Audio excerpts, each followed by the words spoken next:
Bana, hii ni Saburi ambayo ninakusogezea hapa nikiwa sambamba kabisa na Suzie Media and Entertainment. Tunakuletea hadithi hii fupi yenye maudhui ya dini ndani yake. Na wakati uliopita tulizungumzia scene namba 1 hadi 4 na tuliona jinsi ambavyo Vicky alifanya tamasha, japo kwanza alipata changamoto ya kutokufanya vizuri, lakini aliporudia akafanya vizuri na wale ambao walikuwa wakimdhihaki wakamshangilia na kumsikiliza vizuri kabisa. Na leo ninataka kuendelea kukuletea scene namba 5 mpaka ya 10. Hebu tuendelee kufuatana ili tuweze kupata machache kuhusiana na niliyokuletea leo. Scene namba 5, Diana na Alex wanamsogelea Vicky wakiona aibu, maana mwanzo walimdhihaki kuwa hajui kuimba. Diana akijitetea, Vicky, samahani sana kwa kukuuzi, kwa kweli umeimba vizuri sana. Alex naye akachangia akipiga magoti kwa utani, ndiyo samahani, nisamehe, usiniadhibu kwa kuimba vibaya. Acha tu, ninamsamaha Vicky, alijibu. Scene namba 6, kanisani, wimbo wa pamoja ukiimbwa. Vicky na wanakijiji wengine wanashiriki kuimba kwa pamoja. Twende sasa. Namna hiyo. Jambo gani limesumbua moyo wako? Tabu gani limetesa moyo wako? Nini limetesa moyo wako? Mchungaji anaamrisha watu kupiga makofi.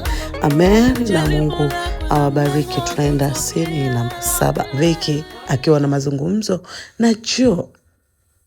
Joe anaingia nyumbani akionekana akiwa ni mwingi wa hasira sana. Joe anaongea, Vicky, nimechoka na wewe kuimba kila siku. Unatakiwa kutunza nyumba, sio kuimba. Wewe ni mwanamke, unatakiwa uangalie mambo ya nyumbani. Vicky akajitetea, Joe, muziki ni kipaji changu. Mimi nafanya, napenda.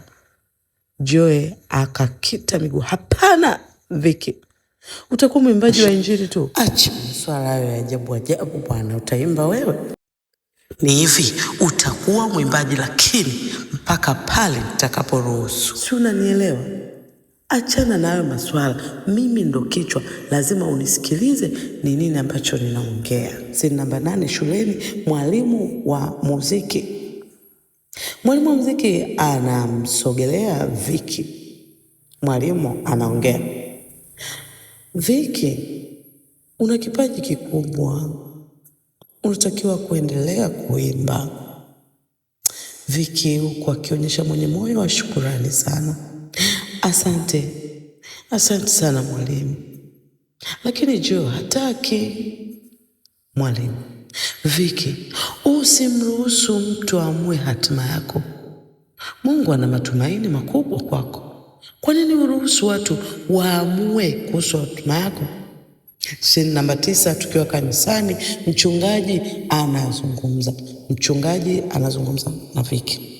Mchungaji, Vicky, Mungu ana mpango mzuri kwako.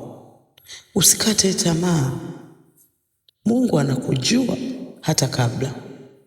Vicky anaendelea kushukuru akisema, asante sana mchungaji, nitaendelea kuamini. Hakika mnanitia moyo, nitaendelea kusonga mbele. Scene namba 10, nyumbani kwa Vicky.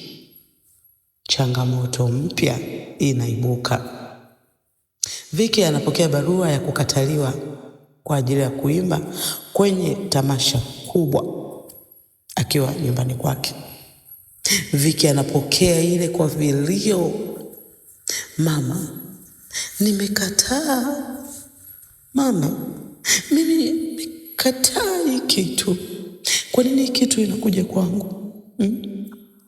Mama Viki akampiga Viki.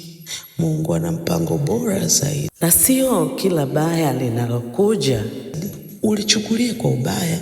Jaribu kuliangalia kwa upande wa pili ili uone ni nini ambacho kinafuata.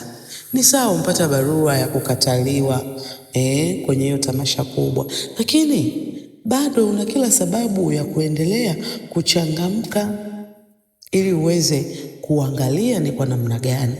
Kumbuka, wewe unapolia kuna mtu anacheka kwa sababu wewe unalia. Kwa hiyo utakiwe kuhuzunika, ila unatakiwa kuangalia ni kwa namna gani utaweza kusolve mambo yako. Leo naishia scene namba 10. Tukutane wakati ujao nikikuletea mwendelezo wa kipindi hiki cha Saburi, yaani mwisho wa maisha ndio mwanzo wa imani. Asante sana.